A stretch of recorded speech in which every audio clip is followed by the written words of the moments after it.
information when he, at the end of the interview, he was asked if he had anything to add. Is that accurate? Yeah, it was his opportunity to bring forward the information. Okay. But at that point, that question occurred after you told Commander Minor that you were going to conduct an interview with everyone who'd been present at the command staff meeting, right? Yes. So he actually knew at that point that Lieutenant Bonnet, as well as everyone else who'd been present at the meeting, was going to have the opportunity to address their concerns or offenses with you during an interview, right? Yes. Okay. By the way, I can hear you much better.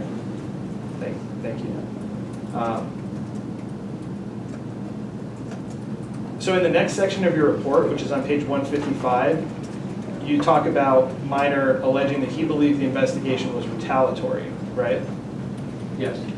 How does his allegation that the investigation is retaliatory support your allegation that he provided false statements, if at all? I don't think it does. I think it's just a fact. Okay. And were you ever told that Chief Slavin was the person who discovered the alleged discrepancies in Minor's interview?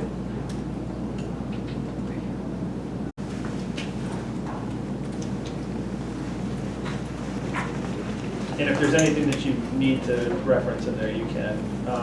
It's Exhibit 50, appellant's exhibits.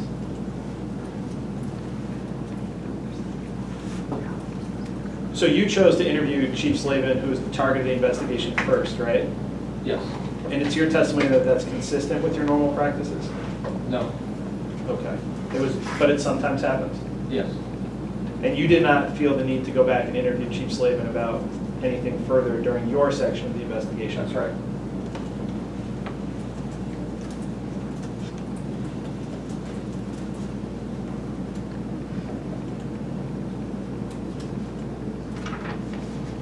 So let's move forward in your interview to context around Slavin's comments, and this is page 681 to 682, so it's a couple pages down.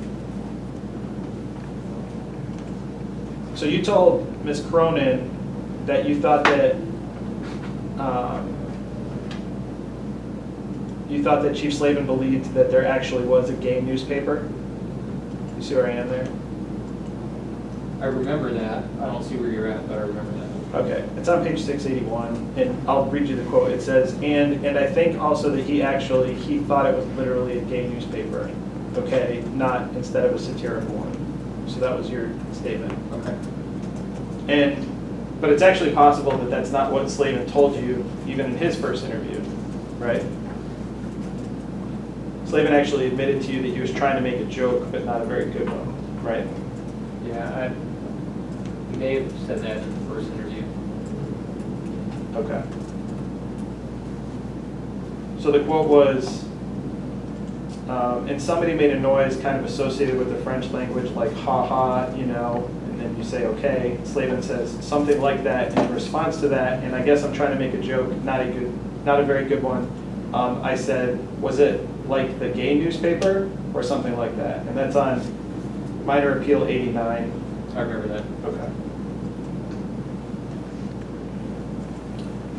So going back to the Cronin interview, do you recall telling her that you were not aware that Slavin asked a meeting attendee if he was gay?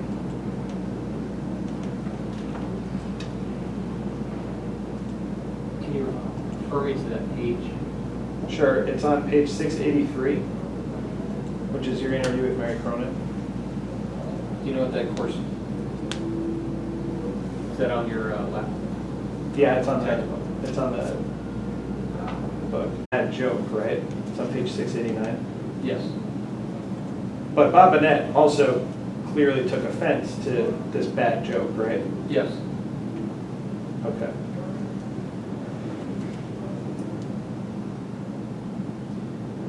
And Bob Bonnet also didn't get a copy of the union complaint as part of his interview, right? HOSA? No, I don't think he did. You showed it to the other people in the investigation, except for Bonnet. I may have. Okay.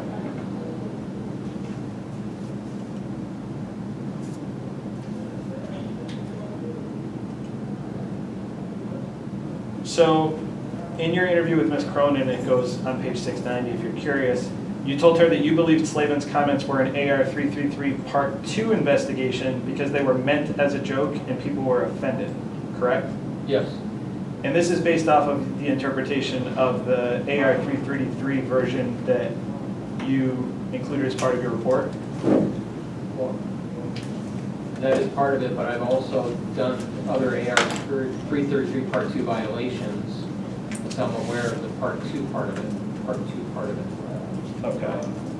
But you never reviewed what's been marked as the city's Exhibit 5, the old version of the AR 333 policy prior to? Not for this investigation. Okay. So do you believe, is it your understanding that jokes about protected classes are an AR 333 Part 2 investigation? It wasn't a joke about a protected class. So you don't think there was a joke about sexuality? There was a joke about sexuality, but not necessarily because there's no harassment. Even the minor said there was no harassment. So you don't, I'm sorry, I don't know if I understand. So what I'm saying is, if there's harassment, cutting remark, things like that, I think that's clearly a Part 1 violation. Okay. So you don't think it's a Part 1 violation for it to be unwelcome comments, remarks, or threats, including but not limited to comments about an individual's body, personal, or private life, use of sexual words to describe an individual? I don't think it's a Offensive Part jokes? 1 like that. You don't think that's in Part 1? I'm saying I don't think it met Part 1 like that. You put met Part 1 or met? MET, sir, sorry. I don't think the comments from Chief Slavin were Part 1 violation. Otherwise, I would have done it as a Part 1 violation. I sustained a Part 2 violation. Okay. So did you think that the comments by Chief Slavin were unwelcome remarks? I didn't ask anybody if they're unwelcome remarks, so I don't know. 33. You have to hear about those comments later, certainly. Okay. Commander Minor brought to you information about people who were offended that heard about the comments later, right? The people under his command, you're talking about like Sergeant Conway, Commander Hanel. Or other people at the Scottsdale Police Department, right?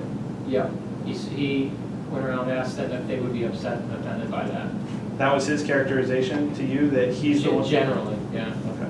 So he didn't say that other people actually came to him with concerns? I don't remember that at all. Okay. We'll let the record stand on that. I don't want to make it a memory contest for sure. You told Ms. Cronin that after completing your report, Chief Rodbell came to you and told you there would be no formal discipline for Chief Slavin, correct? Yes. Well, I think I told her that it was verbal. I don't think I said it'd be no formal discipline. Yeah, I'll pull one. Yeah, give me 1 second.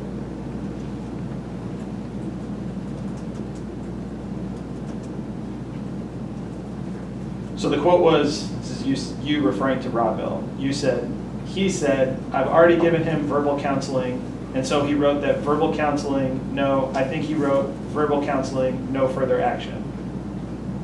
Yeah, that sounds right. Okay. Is verbal counseling documented anywhere in people's personnel files? I don't think it is. Okay. I think it's So- only in the IA file. Okay.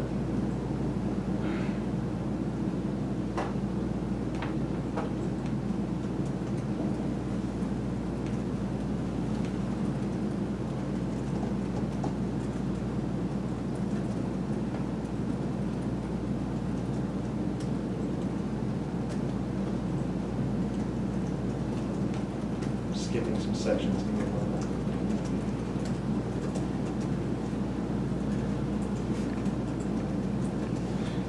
So you talked to Ms. Cronin about Commander Minor identifying additional offended parties, and that Lieutenant Palapoli was among those that he identified, right? Yes. And then, is it your belief that this was false information based upon Commander Minor's own standards that he articulated? I didn't believe that he gave false information about Melissa Palpoli. Okay. Because I think you just testified that per AR 333, she could be offended, and it could be a violation of policy even if she wasn't there, right? Could be. Counsel, I think we have a pretty good sense of what the standard is Move on, also, watch out for that wire that's by your foot. Thank you.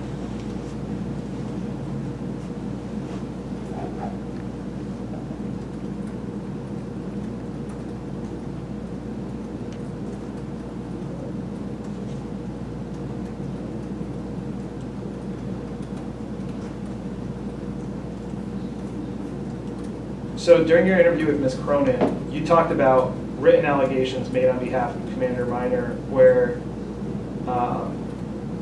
Commander Minor supposedly omitted information, and there was a parallel drawn related to the fact that you didn't ask questions related to Slavin questioning the sexual orientation of a meeting attendee. Do you recall that exchange with her? No. It's page 727. My page numbers don't correlate to that. Do you know the, So it is page 67 of your interview with Ms. Cronin. It's page 727 on the minor appeal.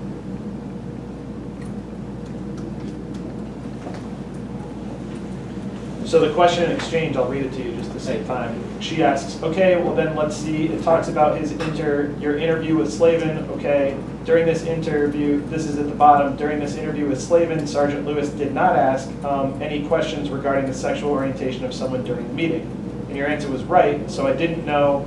Question is, there is no answer at that point. Question, well, at this point, that's not really what you're investigating. You're not investigating whether he's targeting someone because of their sexual orientation. And then your answer was right. Do you recall that exchange? yes. Okay. And eventually you told Ms. Cronin that you didn't ask about that because your interview happened really fast. Do you recall saying that? I think it was part of my answer. Okay.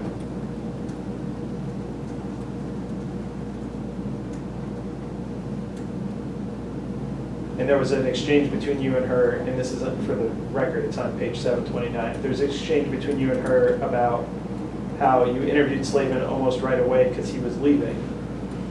Do you recall telling her that? Yes. And then in the end, you just said, and then I'm not, it just happened really fast, so, and I knew I would come back and interview everybody.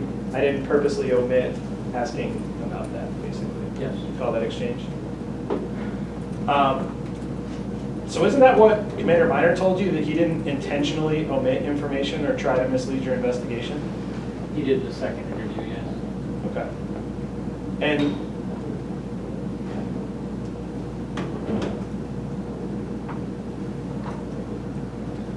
you told Ms. Cronin that eventually Sergeant Gallagher asked Slavin about the comment directed towards a meeting's attendee's sexual orientation, right? I don't remember that, but Well, eventually this circle got closed, right? Sergeant Gallagher came back and asked those questions Yes, to yes. Chief Slavin. And sitting here today, you realize you probably should have asked those questions initially, right? well, it would have been helpful, but I got the questions answered Okay. through other witnesses. And you told Ms. Cronin that you never identified Chief Rodville as a fact witness in this case, correct? I didn't tell her that.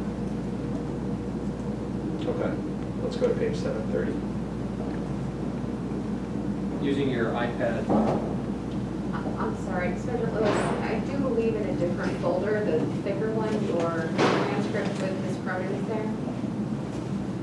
I've got the transcript here, but the numbers he's calling out isn't correlating. Steve, if you could use the upper right-hand corner page numbers. for the Oh, okay, transcript. page 70. Let me find that. Yeah, we're page 70 there.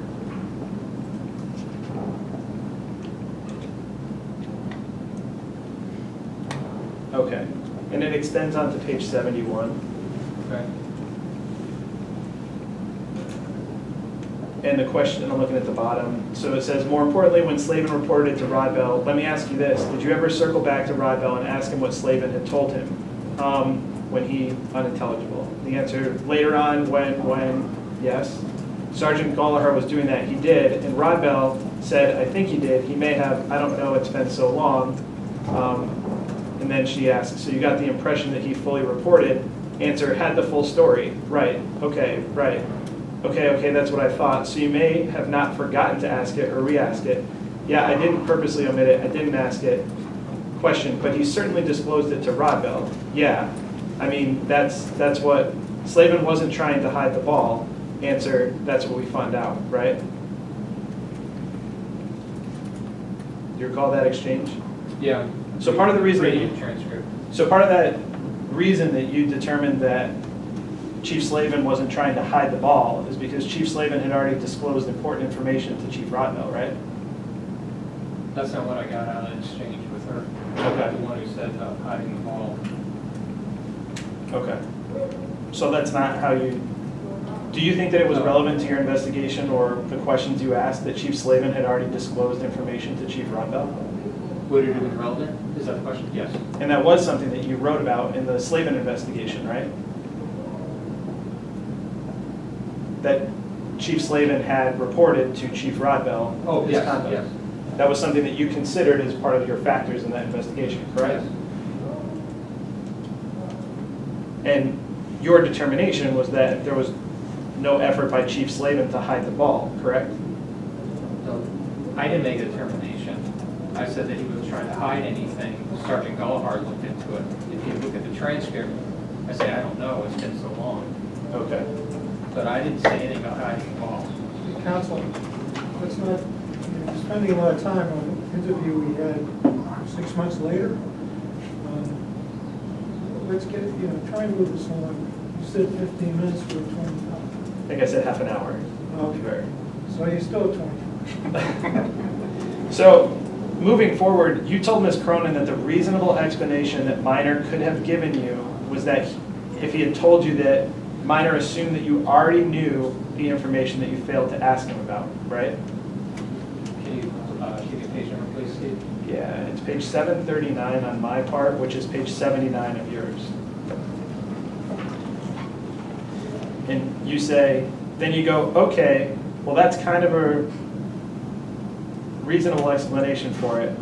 Or yeah, of course, what he said later on is totally different. Right, but at the time you're thinking he could say this. You're thinking, well, he can come in and say, I can see that being a reasonable thing, like, dude, I thought you knew everything, I thought you knew, I knew you were going to get to Bob, and I should have told you interview him first, I didn't think about it, but really it's just the weight of that, the integrity, like, now that's reasonable. Right, he knew I was going to get to him, because that's what initially I thought when I first got, like, why would he withhold this? He knows I'm going to interview Bonnet. And still to this day, I'm like, why would you withhold that? Do you see where I am there? Yes. So essentially, you would have allowed him to blame himself for misunderstanding your level of what you knew at the time, right? I thought it would be reasonable that if he came to me and said, I thought you knew anything, didn't know this stuff, but you knew it. Sorry. Sorry, go ahead. No, that's it. But instead, Commander Minor actually blamed you for asking what he found to be an ambiguous question that he tried to truthfully answer, right? That was Commander Minor's explanation? Yeah, I believe he was parsing words. Okay. But you do know today that Commander Minor made a full disclosure to Chief Pop about his offense and the offense of Lieutenant Bonnet, right? Yeah, and he didn't tell me about that. And it was almost inevitable that you would find this information out after you talked to Lieutenant Bonnet, right? No, he didn't. Lieutenant Bonnet didn't tell me that. Lieutenant Bonnet didn't tell you that he talked to Commander Minor? No, that Commander Minor went to Chief Pop. I knew nothing about him going to Chief Pop Okay. in 048. Absolutely nothing. Okay, let me take a step back. You knew that you would find out, or your investigation was going to interview Lieutenant Bonnet, correct? Right. And conceivably, Lieutenant Bonnet was going to say, yeah, I talked to my boss about my offense, correct? I didn't know it going in, but yes, Bonnet told me that. So you think that Commander Minor deliberately withheld information that would result in an integrity violation, even though he knew that you were going to interview his subordinate? Yes, that's why I did the finding like that. Okay. And you still think that, even though you know that he actually told Pop about Lieutenant Bonnet's concern? During the first interview, he was required to tell me those things, those material things. He didn't tell me those things. It's got nothing to do with the secondary one where he finally told me. I was surprised by that. should have been disclosed during the first interview. I'll double check, we ask it again, please. Sure. There's no finding in your investigation that Commander Minor improperly withheld or misreported any information to Chief Pop when Commander Minor brought forward this concern to Oh, him. to Chief Pop, no. That's all I have for this witness for now. Thank you. Okay? Okay. I do have some follow-up, and I will endeavor to be fast. Brief.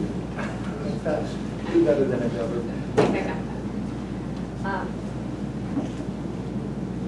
Sergeant Lewis, you were just asked some questions about an answer you gave to the investigator Cronin regarding what hypothetical things Commander Minor might have been able to say to mitigate or somehow excuse his answers in the first interview. Do you recall that testimony Yes. generally? And part of your answer, if I'm understanding, is not just an explanation of he thought you knew, but also you mentioned sorry or some other way of taking responsibility. Is that right? That's correct. Okay. Throughout the totality of your investigation into Commander Minor, did he ever take responsibility for contributing to the misimpression or the surprise or any of the delay? No, And is the subject taking responsibility something that IA considers in determining whether to sustain an integrity finding that is done in routine cases, not just for Commander Minor? Right.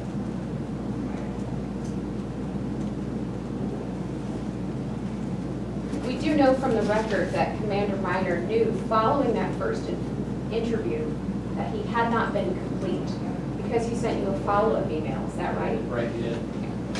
And the text of that email will speak for itself, but generally, the subject of that email was Commander Minor wanting to make sure that you, as IA investigator, knew about his conversation with Chief Slavin, which he failed to report. Right. For the record, did Commander Minor ever email you any information about his conversation with Chief Pop? No, Same question for Lieutenant Bonnet. no. You were just asked some questions about circling back to Chief Rodbell, finding out questions about the verbal counseling. And so, just so that everyone is aware, IA has nothing to do with discipline, do you? Not at all. Okay. So whether the verbal counseling occurred or what it contained would not be your purview, is that right? We would have no idea.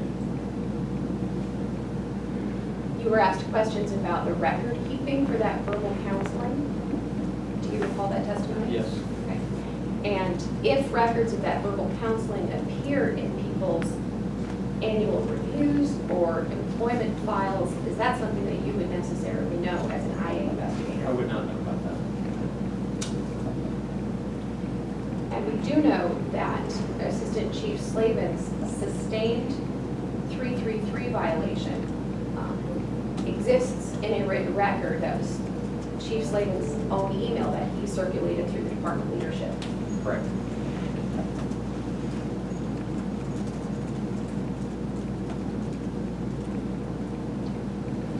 Have you interviewed Lieutenant Bonnet, who told you that he was afraid of retaliation? If he had been hypothetically so afraid that he concealed his offense or minimized it, would it have been helpful to you to have Commander Minor's complete testimony and statements about Lieutenant Bonnet? Most certainly. So, and at the time that you interviewed Commander Minor, you nor he presumably would know how safe or forthcoming Lieutenant Bonnet would be. That's correct. As an officer, you understand that corroborating evidence is itself good evidence, right? Right. And Commander Minor failed to corroborate his subordinate's complaint, is that right? Yes, he did. In that first interview. In the first interview. Did Commander Minor ever tell you himself that he told Chief Pop that he shouldn't have to justify why that's offensive? May have said that in the second interview, I don't recall. And if someone goes to their supervisor about any kind of material information, does that mean that person is excused from telling internal affairs? No, IA is where you get it on the record. Okay. Because if someone goes to a supervisor, they're not sure how it's documented or retained or anything like that. Right.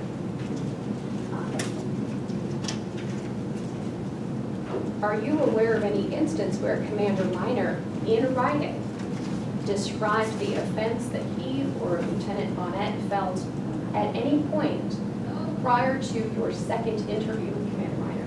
No. Are you aware of Commander Minor ever giving a reported statement regarding the offense that he or Lieutenant Bonnet felt and had been communicated to him until he was confronted with those transcripts at his second interview with IA? No. There have been a number of comments in this hearing so far referring to Chief Rodbell, quote, handling it, with scare quotes around the word handling. So just to be clear, what do you mean when you say Chief Rodbell handled the discipline for Assistant Chief Slavin? What do I mean by it? Correct. Well, that he dealt with it as the chief. I don't know what the chief does or how he disciplines his subordinates when it's informal. You don't use the word handle to mean whitewash or swept under the rug, do you? Oh, no.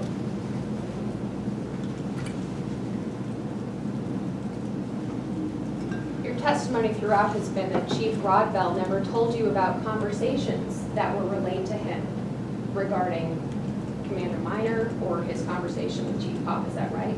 Correct. Okay. Did you understand as the investigator that you were to make an independent determination of any potential wrongdoing in this case? That's, yes, totally independent. And you've testified that Chief Rodbell has not asserted any influence over the outcome of this case. That's correct. And presumably that would be different if he had been directing you or giving you information or something like that. And he can, when he gets a case, he can change it, he can modify it. He doesn't have to concur with anything I do, but he gets it. And there's the audit trail of me giving it to the chief.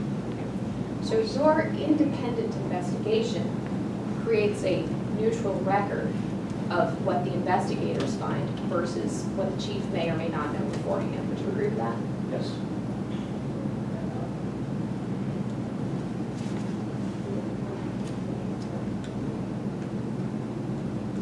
We talked a little bit about the conclusions in your report that constitute 4 pages of summary, and there are hundreds of pages of report. You would agree that the phrase directly offended is not the sole basis for your finding of misconduct against Commander Right. Minor.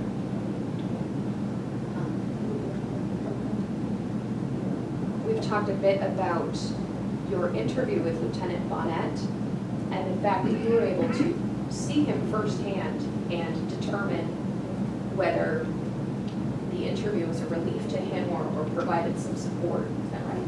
Yes. Did Lieutenant Bonnet cry in your interview? Yes, he did. At length? I don't know if it was at length, but he was teared up.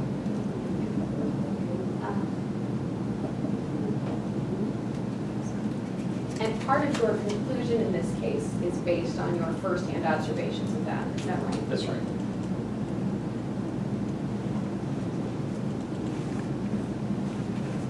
You were asked some questions about the witness versus subject distinction that IA investigators use. So I'd like to clear up some context for that, if I may. You're aware that police general orders require that anyone who is being interviewed by IA to answer truthfully and completely. Is that right? That's right. Okay. You're aware that there's an obligation for all witnesses to testify regarding, quote, all facts. Is that right? Yes. And if you've had the dubious pleasure of having your deposition taken before an important case, you know that that's not the same standard. Would you agree with that? Where in a deposition, you just answer the questions Oh, asked. sure. Yeah, just answer the question. Okay. There's no obligation to affirmatively provide all facts. Right. That is the broad policy of the city, but is there a limitation on applying that broad policy to a subject who is suspected of serious or criminal wrongdoing. And I'm referring to Garrity. Are you familiar with that? Yes, yes. Can you explain for